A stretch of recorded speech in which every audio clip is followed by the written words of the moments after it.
Là, je vois que le mur est rempli de moisissures et il me dit qu'il faut que je quitte mon logement. C'est une question de vie ou de mort. Si c'était pour être dans cet état, j'aurais préféré mourir. Je suis Leblond Marine et je vous raconte mon histoire sur vive voix. Donc les premiers symptômes sont arrivés en janvier 2020. J'ai enchaîné beaucoup d'examens parce que j'avais une fièvre, essoufflement, tout. À ce moment-là, on me dit que j'ai la grippe, donc je me dis que c'est fort probable. Sauf qu'une semaine après, on me dit que j'ai une nouvelle grippe et tout de suite, je sens que j'ai quelque chose de plus grave. Directement, je me dis que ça va être plus compliqué que ça ne paraît. J'ai fait beaucoup d'examens, dont un jour, je dois faire un scanner. Et je fais ce scanner et là, on m'isole et on me dit que mes poumons sont gravement atteints, qu'ils n'ont jamais vu des poumons dans cet état, que j'ai sûrement une maladie qui est grave et qu'il faut tout de suite que j'aille aux urgences. Donc là, j'avoue que je tombe des nues. J'arrive aux urgences, ils préviennent de mon arrivée. Et là, je tombe face à un médecin qui me dit vous êtes jeune, vous marchez, vous respirez, vous êtes debout, vous pouvez rentrer chez vous. Et à ce moment-là, je dis non, en fait, je ne vais pas rentrer chez moi. On vient de me dire que j'avais les poumons gravement atteints. Donc je vais savoir ce qui se passe. Et il me dit qu'il va voir avec ses collègues radiologues. Et puis il revient en me disant non, mais c'est rien, c'est une sarcoïdose. Là je rentre chez moi, mais tout de suite je vais sur Doctolib et je prends rendez-vous avec ce pneumologue. Par chance, il y avait un rendez-vous la semaine d'après. Je vais voir ce pneumologue et qui me confirme que mes poumons sont gravement atteints, que je suis jeune, que je fume pas, qu'il y a quelque chose qui cloche, quoi. Donc elle se dit que effectivement c'est peut-être une sarcoïdose, donc on fait des examens complémentaires. Quand ils ont compris que c'était plus grave, déjà mon pneumologue me dit qu'elle n'est plus en capacité de me suivre, que ça dépasse ses compétences. Donc j'apprécie son honnêteté et elle m'adresse à un nouveau pneumologue et elle me dit on va faire une biopsie chirurgicale pulmonaire. Mon nouveau pneumologue m'appelle en me disant oui Marine, tu as de la moisissure chez toi. Je lui dis non, j'ai pas de moisissure chez moi. Et il me dit rentre chez toi et regarde derrière tous tes meubles. Donc ce que je fais, je pense très rapidement à ma tête de lit qui est accrochée au mur. Donc je la soulève et là je vois que le mur est rempli de moisissures et donc je comprends qu'il a totalement raison. Je le rappelle en lui disant que il a raison, je lui envoie les photos et il me dit qu'il faut que je quitte mon logement très rapidement. C'est une question de vie ou de mort. Ça faisait depuis environ 2013 qu'on était dans cet appartement. Quand on est arrivé, bien sûr, ils avaient refait un peu les peintures pour que ça soit propre. Quand ils m'appellent pour me dire qu'il faut quitter ce logement, c'est une question de vie ou de mort, parce qu'en fait, les particules de moisissure sont volatiles, donc ça veut dire que c'est dans toute la maison et on inhale ça en permanence. Quand il me dit ça, oui, je peux pas changer d'appartement en un claquement de doigts. Donc je prends ma valise et je commence à aller de maison en maison, chez des amis, chez de la famille, sauf que c'est au moment du Covid. Dès que j'ai un rhume, suspicion du Covid, donc faut pas contaminer les autres. Donc c'est très compliqué cette période. Ouais. Ça peut être juste même une toute petite tache, pas forcément la quantité que moi j'avais eue. Une petite tache peut avoir un impact irréversible sur les poumons. Logiquement, lorsqu'elle est découverte assez tôt, ils mettent en place un traitement et ils arrivent à ralentir. C'est un peu une forme d'allergie finalement. Ils arrivent à ralentir, sauf que moi, c'était trop tard. En général, les personnes qui sont qui tombent malades à cause de moisissures, ils ont la forme d'asthme. Donc ça peut être aussi grave parce qu'il y a des crises très sévères. Ça peut être sous forme d'allergie modérée et ma forme grave où ils disent que j'avais sûrement une petite sensibilité pour développer cette forme grave. Je vais de maison en maison et en fait j'ai l'espoir de bientôt quitter ce logement parce qu'avec mon compagnon on a acheté sur plan et on attend la livraison. Ça a pris un peu de retard avec le coronavirus mais on doit l'avoir en juin. Donc à la découverte c'était vers septembre-novembre. Donc je me dis il ne reste plus que quelques mois, allez, courage, ça va aller. Mais en attendant, mon état, moi, il se dégrade. Ma mère, elle s'est inquiétée surtout pour moi, en premier temps. Elle n'avait pas de symptômes, donc puis elle était déjà suivie par un pneumologue. Donc elle avait un contrôle de temps en temps, donc je pense qu'elle ne s'est pas plus inquiétée pour elle, surtout pour moi. Et puis j'ai appris par la suite que finalement, cette forme grave arrive moins aux personnes fumeurs et ma mère est fumeuse. Mon état il s'aggrave parce que j'ai beaucoup de symptômes, donc j'ai de plus en plus d'essoufflement, de plus en plus de toux. Vraiment, du jour au lendemain, ma vie elle a basculé. Je faisais du sport 3 fois par semaine. Là, j'étais même plus en capacité de monter un étage et c'est très frustrant. Et même j'ai des douleurs thoraciques, je m'épuise plus facilement, donc j'ai pas mal d'arrêts aussi de travail. Ce qui fait que bien sûr je peux pas trouver un autre logement dans ma situation. À ce moment-là, j'étais comptable donc dans une entreprise qui n'a pas été très portée sur le salarié. Donc je suis devenue plus un boulet qu'autre chose avec mes arrêts. Très honnêtement, dès que les premiers symptômes sont arrivés et puis la suite, les mois qui ont suivi, j'ai compris que j'allais avoir un parcours compliqué, que ça allait être grave. Mon pneumologue m'a même fait hospitaliser une semaine au moment où je me baladais de maison en maison. Il m'a dit bon, tu viens à l'hôpital une semaine, tu te reposes. Puis j'ai enchaîné les hospitalisations finalement parce que ça n'allait pas, j'avais plus de difficultés à respirer. Alors il y a des fois où je suis juste en observation pour voir comment mon état évolue, parfois où on essaye de m'introduire des traitements. Parce qu'en fait moi j'ai une pneumopathie d'hypersensibilité sur environnement due à la moisissure, mais mes poumons se sont tellement battus contre la maladie qu'ils se sont attaqués à eux-mêmes, ce qui a déclenché de la fibrose pulmonaire. Et la fibrose pulmonaire, si on regarde sur internet, c'est le décès ou la greffe. Il n'y a pas d'autre choix. Donc en fait, ils ont essayé de m'introduire un traitement pour limiter l'évolution de cette fibrose, la ralentir. Ils ne peuvent pas l'arrêter, mais la ralentir. Sauf que j'ai répondu à vraiment aucun traitement. Quand je vois sur internet que c'est le décès ou la greffe, bizarrement, je l'accepte assez facilement. Je pense que j'ai conscience que c'est grave ce que j'ai, et donc je l'accepte. Peut-être que dans ma tête, j'ai un petit espoir qu'il y ait quelque chose qui change, mais je suis quand même très lucide. Ma famille l'est beaucoup moins. Pour eux, tout va bien se passer, on va trouver une solution. Sauf que quand on a une fibrose d'hypersensibilité, la survie, elle est de 3 ans. Mon état, il s'empire en fait au fur et à mesure, que ça soit de semaine en semaine, parfois même de jour en jour. Du coup, je quitte mon emploi parce que je vois que, comme je le dis, je suis un boulet. Et en fait, je décide de chercher un autre emploi où je me dis, je vais pas raconter mes problèmes de santé et je voudrais avoir la vie la plus normale possible.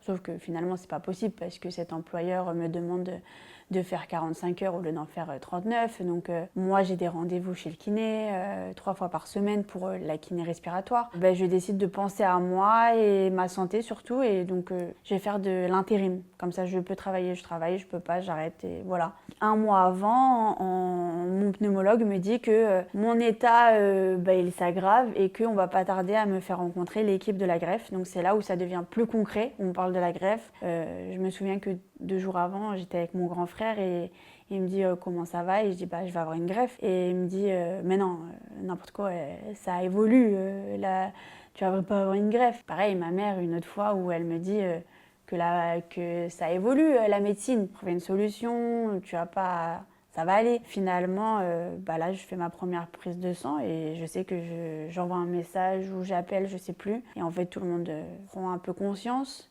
que finalement c'est vraiment concret. Je crois que ma mère, je l'ai au téléphone et je lui ai dit que je vais attendre de rentrer pour lui en parler et elle insiste. Et je crois qu'elle fond en larmes. J'ai un autre frère qui est un peu dans le déni, qui veut pas trop comprendre ce qui se passe. Mon grand frère on m'a rapporté que lui, il est très dur. Il exprime pas trop ses émotions et qu'apparemment quand il a lu le message, il s'est roulé par terre en pleurs. Donc, Je pense que le fait que j'ai accepté ce qui se passait, c'est plus simple pour moi. J'ai l'impression peut-être de ne pas être trop prise au sérieux par ma famille, vu que même s'ils ont cette information, ils ont toujours l'espoir, ils veulent pas y croire complètement. Elle pleure. Tu veux sortir? Sinon sors, maman. Non, ça va aller. C'est à chaque fois, c'est normal. Là, si tu veux sortir, maman, tu sors. Hein. Ça m'a dit, tu vas encore chialer, oui. Donc ma famille, elle continue de relativiser et penser à un miracle, entre guillemets, et je vais jamais avoir cette greffe, tout va bien se passer. Je me souviens aussi que très rapidement, on me met sous oxygène de déambulation, donc dès que je fais un effort, la marche, etc. J'essaye toujours de relativiser, j'essaye toujours de faire rire les autres. Donc j'envoie une photo avec une grimace et l'oxygène. Et là, j'ai mon grand frère qui est un peu plus sensible que le plus grand, qui me dit qu'il veut pas voir ça, en fait, il veut pas me voir sous oxygène. Et je me dis, personne ne prend vraiment conscience de ce qui se passe. Je me souviens même mon copain qui me dit Je lui demande de faire un truc et il me dit fais-le, t'es pas handicapé. Bah non, mais je suis sous oxygène en fait, c'est une forme d'handicap. J'ai du soutien, mais compliqué pour faire comprendre vraiment ce qui se passe. Après cette prise de sang, en fait, on me convoque pour faire les examens post-greffe. Donc là, c'est une journée, enfin normalement c'est une semaine et j'ai réussi à négocier pour que tout soit fait dans une journée. Je rencontre le psy, le psychiatre, le chirurgien, l'anesthésiste, pas mal d'examens dans la même journée. Et là, j'avoue que moi, je craque parce que je me dis, c'est compliqué tout ça. À ce moment-là, je pense que j'ai pas peur. Je sais ce qui va se passer, mais je pense que j'en ai pas vraiment conscience. Et en fait, je pars quelques jours au ski avec mon compagnon. Et très mauvaise idée hein, quand on est dans mon état, surtout sans oxygène, parce qu'à ce moment-là, j'avais pas encore l'oxygène. Donc je désature très vite. Mais bon, moi, la montagne, ça me fait du bien. Donc j'y vais. Et en fait, c'est sur les pistes de ski où je me dis, en fait, où là, je me rends compte que je vais peut-être mourir, en fait. Et je me souviens de m'arrêter, on boit un verre sur les pistes et je suis en larmes en me disant peut-être que lors de l'intervention je vais mourir. Peut-être que là je prends un peu plus conscience. Quand je parle avec l'équipe de greffe, ils nous disent que on a souvent des rejets. Donc un rejet, il y a différents rejets. Il y a le rejet qu'on a en général une fois, ça c'est sûr. C'est le temps que le poumon il prenne un peu sa place. Mais on me dit aussi qu'il y a des rejets chroniques, donc des rejets à répétition, et le rejet aigu, où là, en général, il faut être regreffé. Donc on me parle de ça, mais on me dit, moi, ma peur, c'est de mourir sur la table d'opération. Et là, en fait, on me dit, non, Marine, sur la table d'opération, tu seras là. Ce sera là où tu seras le plus en sécurité, où il y aura tous les médecins, tout va bien se passer. En fait, on ne dit pas clairement tout ce qui va se passer parce que je pense que les médecins, ils ne se rendent pas compte non plus de tout ce que le patient traverse. Bon, il n'y a pas trop à s'inquiéter pour eux, ça va aller. Mais en même temps, s'ils nous disent qu'il y a une probabilité de mourir, voilà. Après avoir passé tous ces examens, donc on regarde si en fait c'est possible de me greffer. À partir de ce moment-là, il y a un staff qui se réunit du coup pour parler de mon dossier. Est-ce qu'on envoie le dossier de Marine à l'agence de biomédecine? Je sens que mon état il est très grave. On m'avait dit que la greffe j'allais l'avoir peut-être dans 2 ans. Je sais que je ne tiendrai jamais 2 ans. Donc les examens, la demande est envoyée à l'agence de biomédecine et j'ai l'appel le 7 février pour me dire que je suis inscrite. À ce moment-là, je suis chez mes beaux-parents dans le sud, donc il faut remonter parce qu'à tout moment on peut être appelé. Donc pour la greffe, donc il faut être dans les environs, il ne faut pas être trop loin. On m'avait dit 2 ans, donc j'ai pas beaucoup d'espoir pour que ça arrive dans les premiers jours, clairement. Mais bon, on remonte quand même et à ce moment-là, il faut laisser son téléphone en sonnerie tout le temps. Il y a 2 proches qui sont mis aussi en contact, qui doivent aussi avoir leur téléphone au cas où si moi je ne réponds pas. C'est vrai que les premiers jours, on se dit oh là là, dès qu'on reçoit un message ou un appel, on se dit ça se trouve c'est eux. Mais donc c'est un peu, on se met un peu dans un état de stress. Après, je me dis il faut que je déconnecte parce que sinon ça va pas être vivable, c'est pas possible. Donc par exemple, je dis à ma famille de m'écrire plus, je les mets en sourdine. Je fais des trucs, en gros, m'appelez pas, mais envoyez-moi un message. Je fais des micmacs pour pas qu'ils me réveillent en pleine nuit et que je sois en mode ça y est, j'ai un greffon et que je sois finalement déçue parce qu'à ce moment-là, j'attends que la greffe. Et donc voilà, c'est un peu stressant d'attendre cet appel, mais bon, il n'y a pas le choix. À partir de janvier, finalement, même décembre, j'enchaîne les hospitalisations tous les mois jusqu'à mars où je rentre à l'hôpital et en fait, je suis dans un état qui ça va pas du tout et je connais un peu cet état. Je sais que je fais un pneumothorax à chaque respiration, à chaque bâillement, à chaque tout. On a l'impression qu'on nous presse la poitrine, c'est horrible. Et donc là, avec le pneumothorax et le pneumomédiastin, du coup, je suis hospitalisée. Je fais l'anniversaire de mon frère à l'hôpital, de mon grand frère. À un moment donné, j'en peux plus puisque je veux voir mes chiens, j'ai 2 chiens. Donc le médecin fait en sorte de faire venir les chiens à l'hôpital. Donc ça, c'est incroyable.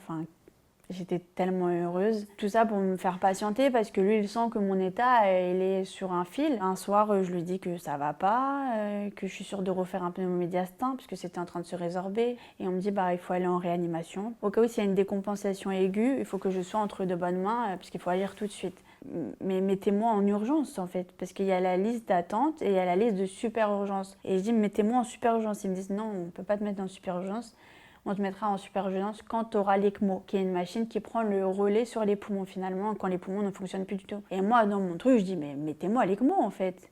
Mais ça marche pas comme ça. Je me dis, mais voilà, qu'ils me mettent sous ECMO, on en finit, on me greffe, et puis voilà, allez, on y va. Sauf que je suis pas médecin, c'est pas moi qui décide. Et moi, j'essaie toujours de garder un peu d'humour. Je me souviens que je suis avec 2 infirmières, elles me lavent les cheveux, et puis je leur fais des blagues, et puis on rigole. Enfin, j'ai toujours gardé cet humour. Ce que ma mère m'a beaucoup reproché, c'est que quand on me demandait si ça allait, je disais toujours oui, alors que ça n'allait pas. Souvent, elle appelait mes frères, et mes frères ils demandaient comment va Marine. Elle va pas bien du tout, Marine. Et ils m'appelaient, ils me disaient ça va Marine? Je dis oh ouais ça va et toi? Et ils appelaient ma mère en disant mais toi tu dramatises tout en fait, elle va très bien. Et en fait non, c'est juste que je cachais, sauf à ma mère et mon compagnon que ça n'allait pas. Ce que je faisais, cette technique de faire rire les autres, c'était pour les protéger. Pour pas que moi je savais, je sentais, j'étais consciente de tout. Je voulais les protéger et je sais que j'ai un frère très émotif, donc dès qu'il me voyait, il se mettait à pleurer. Je me souviens de mon plus grand frère qui est très...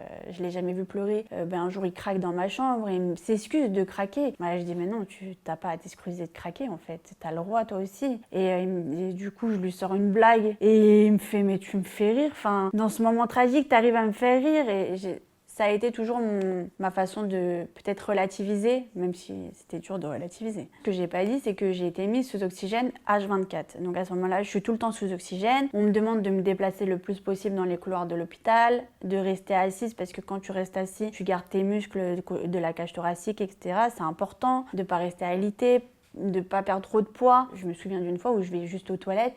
Et en fait, je sonne la sonnette d'alarme parce que je suis en détresse respiratoire et il faut augmenter l'oxygène à fond. Donc c'est pas facile. Je remonte de la réa parce que il s'est rien passé de dramatique finalement. J'ai réussi à être stable et je demande à rentrer chez moi. Je dis ça y est, j'en peux plus, je veux rentrer chez moi. Et le pneumologue me dit ok Marine, tu vas rentrer chez toi, mais tu reviens dans 2-3 jours. Et je me dis mais non. Ça va aller, je suis sous oxygène, qu'est-ce qui peut m'arriver? Je rentre chez moi et en fait, en parallèle, un fournisseur qui vient nous fournir 3 cuves donc chez moi. Donc moi maintenant je vis chez moi avec mon compagnon, mais ma mère elle a la retraite donc on passe tout notre temps ensemble et du coup elle s'occupe dans la journée de récupérer les cuves. Donc il y a 3 cuves énormes d'oxygène qui me permet d'aller dans le salon, dans le jardin, dans les toilettes, dans la salle. Enfin voilà, il m'emmène partout. Enfin, je peux aller partout avec. Et lui, il est pas... Enfin, il m'écrit sur mon rapport qu'il n'est pas pour ma sortie parce qu'il a peur que j'ai une détresse respiratoire aiguë. Moi, je dis, bah non, ça va aller. Enfin, puis comme ça, je vais retrouver mes chiens. Donc, je rentre. Les premiers jours, ma mère, elle est là avec moi. Puis mon compagnon rentre. Donc, elle part. Le deuxième jour, je lui envoie un message quand je suis réveillée. Elle vient me voir. Et puis, elle me dit, mais Marine, t'es quand même vachement essoufflée, je trouve. Je dis, bah non, j'ai l'oxygène. Je l'augmente un peu. Enfin...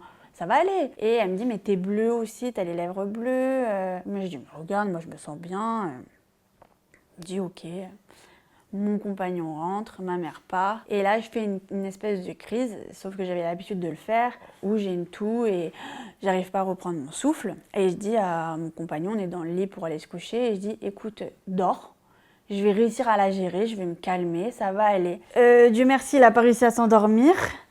J'ai un saturomètre pour prendre ma saturation et je prends ma saturation et je suis à 33% de saturation, ce qui est très grave parce qu'il ne faut pas être dans l'idéal à moins de 95, donc là 33 c'est très critique. Et il allume la lumière, il me dit mais t'es toute bleue. Et j'étais bleue de partout. J'étais clairement en train de partir. Et du coup, on a appelé, je lui ai dit d'appeler les pompiers, le SAMU est arrivé, tout le monde est venu. Et là, j'ai atterri en réanimation à Marine-la-Longue, où j'allais être greffée logiquement. Quand j'arrive à Marine-la-Longue, je suis vraiment dans un état critique. On s'affole un peu sur moi.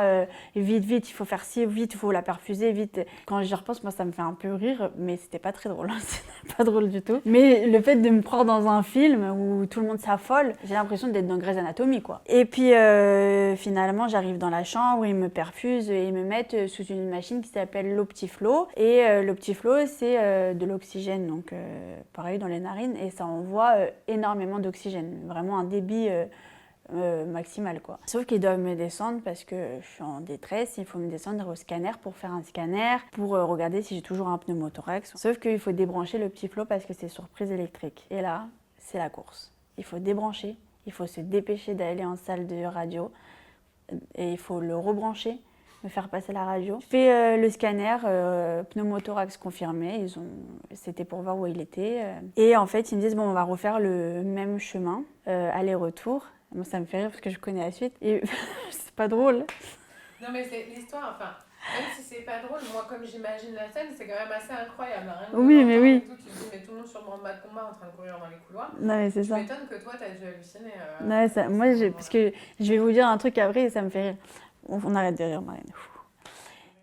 On doit redébrancher pour me remonter en haut. Sauf qu'au moment où il me débranche, j'ai dit c'était pas possible. J'ai dit non, là je vais pas tenir. Donc il rebranche et là ça a commencé à crier dans les couloirs. Il est où le chariot d'intubation? Il est où? Faut faire vite et tout. Et là je me dis oh, ils vont m'intuber en fait. Et je sais que c'est grave quand on intube quelqu'un. Donc je me dis waouh. Au final ils me disent ben, on va te drainer là. Donc on va te poser un drain pour le pneumothorax. Donc c'est quelque chose qu'on fait pas normalement en salle de scanner, jamais de la vie. Et sauf que du coup ils peuvent pas me déshabiller à ce moment-là. Et moi je leur dis coupez les affaires. Coupez. Et du coup ils coupent le t-shirt. Je dis c'est pas grave. Et là je dis coupez aussi le pantalon. Et là Morgane elle dit non. Pas besoin de retirer le pantalon là. Le pneumothorax il est là, on va te le laisser. Moi ça me fait rire, je me dis improbable que je dise ça, je me suis vraiment crue dans un film. Et au final il me draine, c'est horrible. Donc en anesthésie locale, une souffrance, je serre la main d'un interne je crois. Anesthésie locale en fait on anesthésie juste la partie qui va être drainée. Donc je crois que c'était à ce niveau-là. Donc on m'a fait une piqûre ici. Donc on me pose le drain en salle de scanner et puis après on peut débrancher. Le fait qu'il me pose ce drain, je respire mieux et je peux remonter en salle, dans la chambre de réa. J'arrive le 28 avril et on me dit qu'on va devoir me poser du coup la fameuse ECMO. Donc moi je me dis dans ma tête, je vais avoir l'ECMO donc ça va vite s'accélérer logiquement. Et donc dès le lendemain, je suis mise en super urgence et on me pose l'ECMO. Sauf que l'ECMO, c'est un acte très douloureux qui est fait en anesthésie générale. Sauf que moi, je suis tellement faible qu'ils ne veulent pas m'endormir parce qu'ils ont peur que je parte. Et on essaye de passer par le côté gauche. Ils n'y arrivent pas. Ils essayent pendant plusieurs minutes, hein. C'est long. Donc ils finissent par passer par le côté droit. Mais pareil, c'est un enfer. Enfin, surtout quand on entend on n'y arrive pas, on va passer de l'autre côté. Alors que ça fait 30 minutes qu'elle était sur ce côté. Je me dis mais c'est horrible. Donc à un moment donné, je perds conscience. Et c'est vraiment difficile parce que c'est très douloureux. Vraiment, c'est un acte, comme je dis, on le fait en anesthésie générale, pas en local, logiquement. Quand on me dit que je suis en super urgence, je suis très contente, entre guillemets, parce que je me dis, mais dans 2-3 jours, ça y est, je suis greffée, ça va aller. Quand on est en liste lambda d'attente de greffe, ça peut durer, en fait c'est en fonction des critères. Donc il y a plusieurs critères qui rentrent en compte, le groupe sanguin, les anticorps, la taille. Et donc il y en a qui sont appelés au bout d'une semaine, mais il y en a qui sont appelés au bout de 7 ans. Enfin c'est vraiment aléatoire, c'est un peu toi et ta chance. Moi il m'avait dit que ça allait durer minimum 2 ans parce qu'en fait je suis petite de taille, j'ai un groupe sanguin commun, donc beaucoup de gens attendent ce groupe sanguin. Vu que je suis petite, les greffons vont à la pédiatrie, donc il m'avait dit que voilà, moi entre guillemets j'ai encore pas de chance quoi. Et la liste de super urgence, c'est quand on est vraiment en détresse, que clairement il reste plus beaucoup de temps, qu'on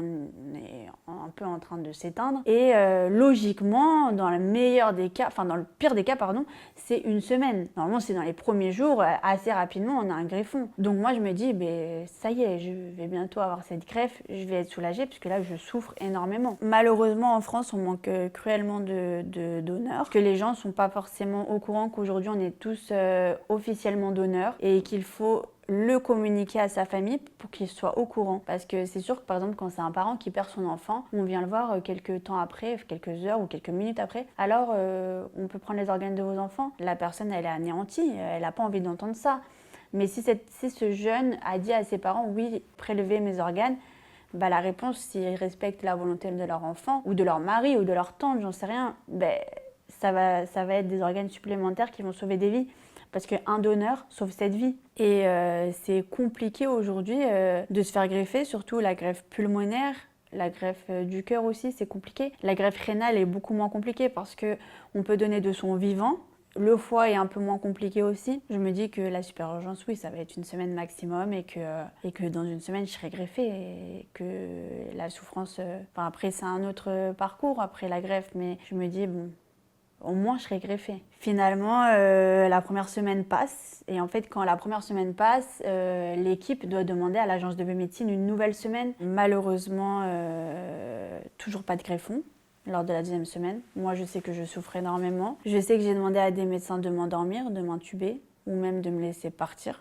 Que je meurs clairement. À la fois je me bats énormément parce que j'ai ma famille, j'ai tout le monde qui vient me voir, je suis jamais seule, jamais seule. J'ai ma mère, j'ai mes frères, j'ai mon compagnon, j'ai ma meilleure amie, j'ai de la famille, enfin j'ai la famille de mon compagnon. Sans eux je me serais pas accrochée autant. Donc ils demandent une troisième semaine, sauf que normalement ils acceptent pas vraiment cette troisième semaine parce que c'est une troisième semaine en attente de greffe, donc une troisième semaine sous ECMO, sauf que l'ECMO a des conséquences catastrophiques sur le corps. L'ECMO abîme du coup les vaisseaux sanguins, le cerveau manque d'oxygène, le rein manque d'oxygène, tous les organes manquent d'oxygène. Le fait d'être autant alité, c'est très dur de récupérer tout. On perd tout notre poids, les muscles, les nerfs s'atrophient.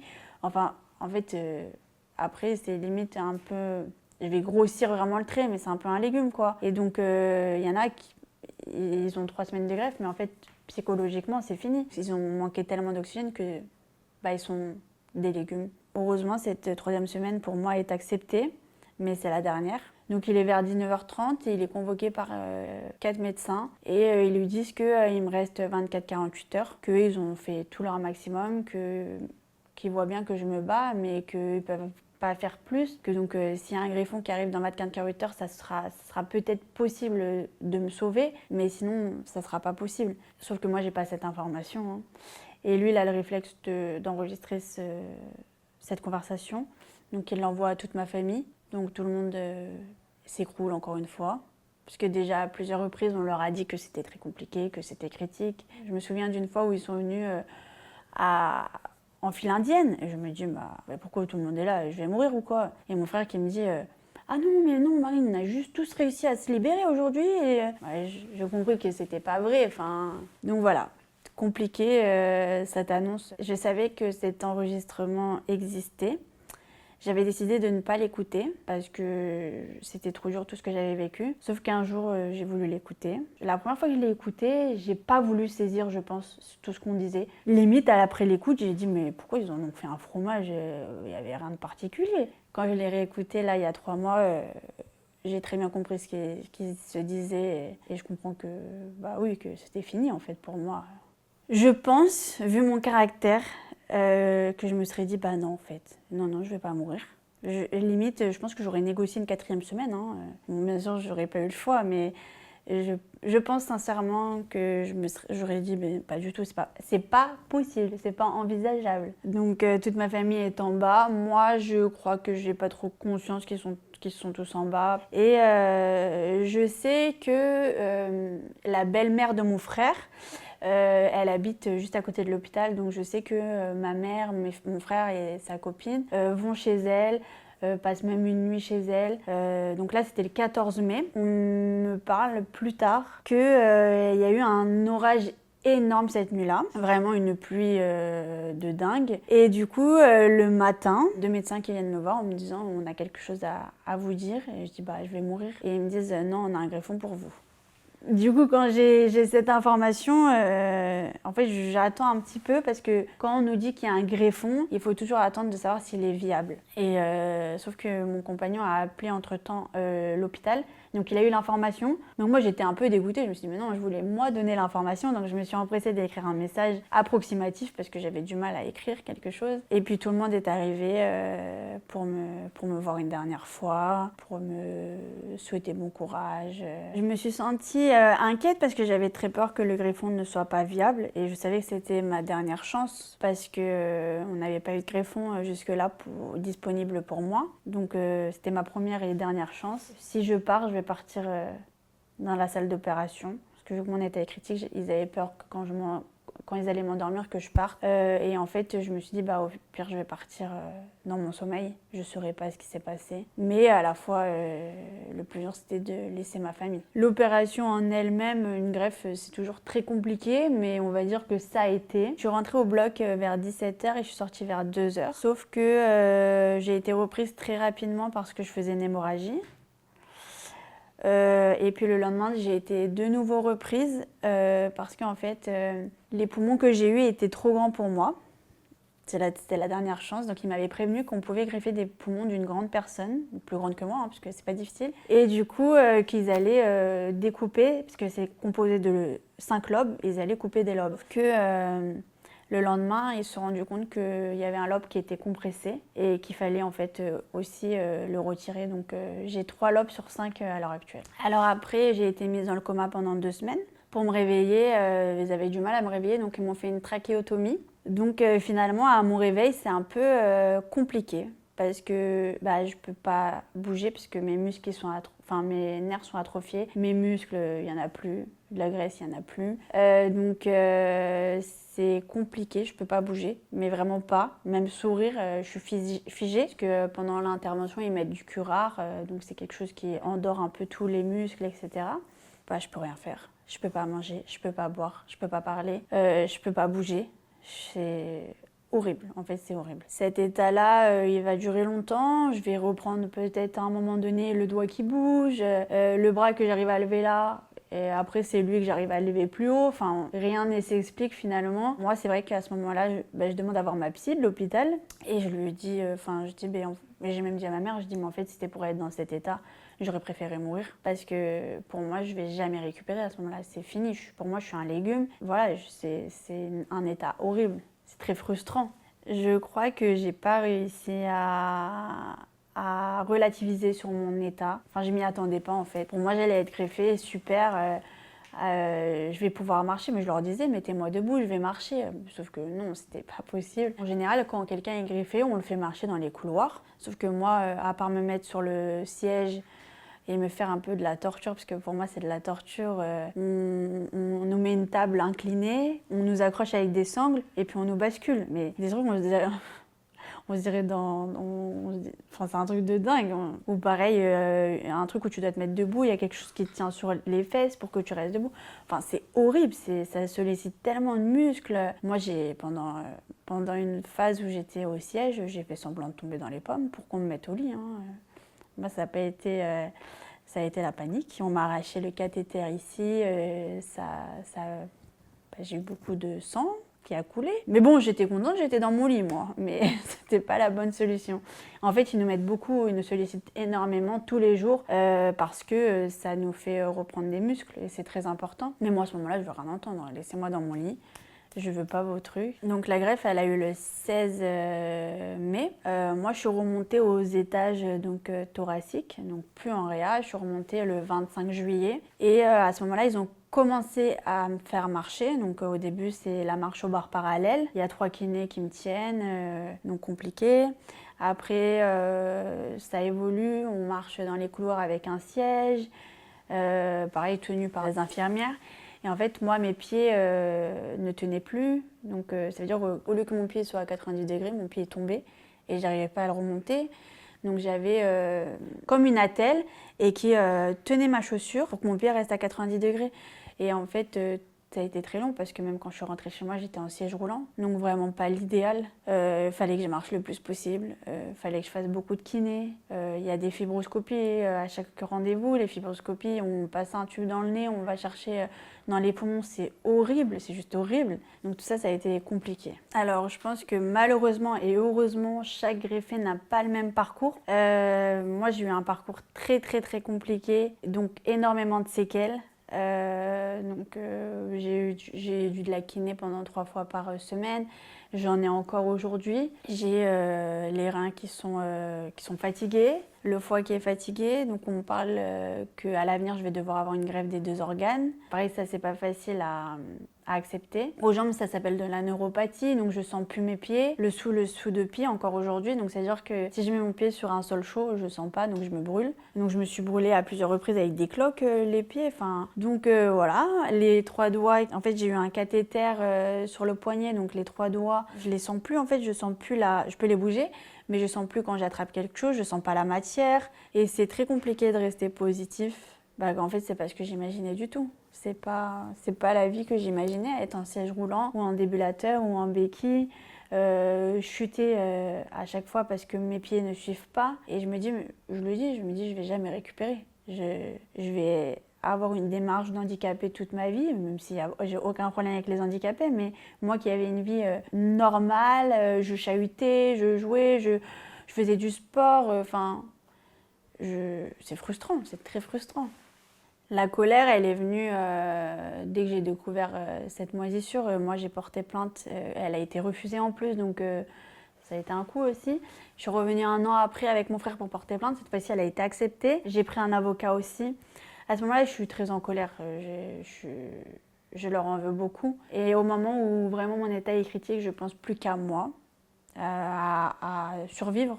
Donc j'oublie un peu ça, sauf que très vite, ça me rattrape. Tout ce que j'ai vécu, c'est à cause d'eux. C'est à cause d'un bailleur social qui n'a pas su entretenir leur logement.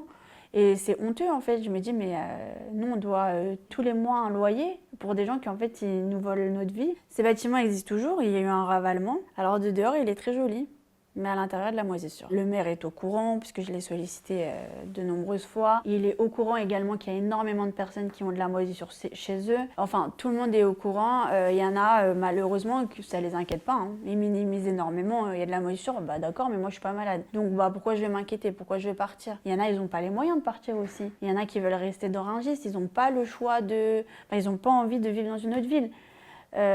Donc c'est pas facile de faire prendre conscience à tout le monde de la gravité dans laquelle ils peuvent être. Et je dirais que mon autonomie, entre guillemets, puisque je ne l'ai toujours pas, je l'ai retrouvée au bout de 1 an et demi de greffe. Et encore, c'est compliqué. Heureusement que j'ai ma mère, parce que ma mère elle fait les courses, ma mère elle fait le ménage, ma mère elle m'emmène à mes rendez-vous.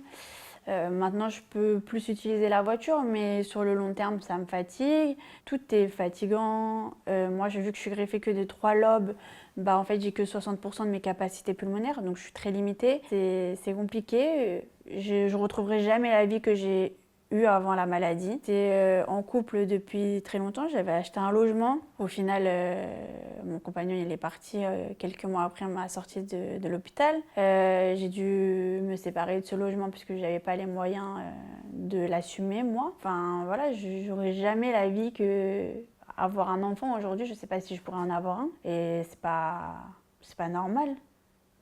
Voilà, je vais pleurer, ça y est. Je suis désolée de te faire. Non, mais de toute façon, c'est normal, je pleure tout le temps. Oui, on a des interdictions en tant que greffé, par exemple pour les repas, la viande crue, le poisson cru, c'est pas recommandé. Aujourd'hui, j'ai entre 10 et 15 cachets par jour à prendre. Ça abîme le foie encore plus, ça abîme les reins encore plus. Bon, après, je me rends compte de la chance que j'ai d'être encore là, d'être encore avec ma famille, de profiter avec eux.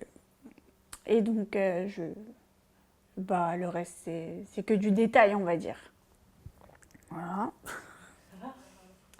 Alors, mon frère, quand j'étais en réanimation et donc en état critique, il a décidé de créer une page Instagram qui s'appelle Combat pour Marine et qui avait pour but de partager mon histoire et en fait, à la fois d'alerter pour pas que ça n'arrive aux autres. Donc, moi, j'ai repris après, quand j'étais en capacité, cette page pour aider les personnes qui sont en attente de greffe, sensibiliser aussi au don d'organes. Donc voilà, c'est devenu mon activité. J'interviens dans des écoles, j'interviens avec des entreprises. Donc pour moi, c'est très important. Quand je sensibilise au don d'organes, je me rends compte qu'il y a beaucoup de gens qui ne sont pas au courant, qu'il faut qu'ils le communiquent.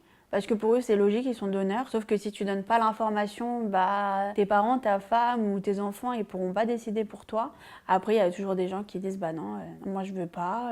Mais par contre, si j'ai besoin, oui, je veux bien un organe. Et là, je me dis, mais faut réfléchir autrement, quoi. C'est vrai que j'ai vu ça surtout avec les enfants, mais parce que je pense qu'ils n'ont pas encore la maturité tous pour comprendre.